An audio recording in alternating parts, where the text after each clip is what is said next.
ความรักน้องอ่อนได้กินเขาเพื่อต้องดึงอ่อนหุบทุกขอฮอดถึงชิงสวนนำที่มาใน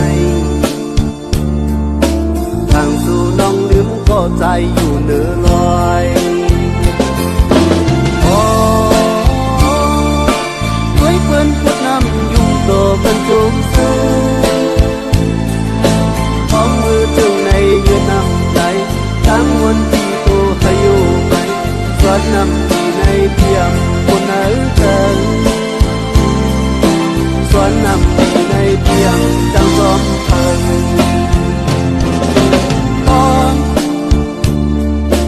ฟังหับนางก็หูว่าถึงมา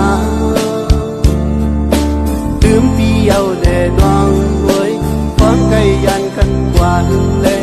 ความมันกันนำต้องเย้าเอาลืมมือคำนั้นน้องทุกข์ก็จมอยู่ยานใจ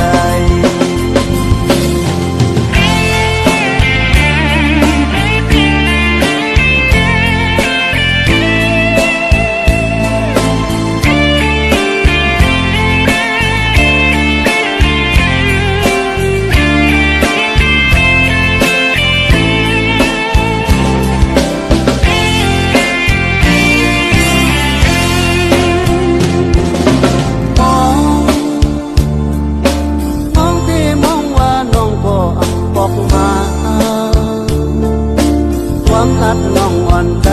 กินเขาเพื่อต้องดึงอ่อนหุมทุกขอฮอดถึงชิงสวนนำที่มาในทางสู่น้องลืมก็ใจอยู่เหนือลอย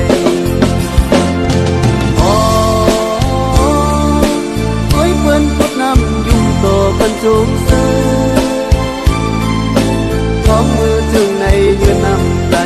ทั้งวันที่ตัวให้อยู่ไปสวนนำที่ในเพียงคนไหนเกินสวนนำที่ในเพียงจังสมเพิ่ง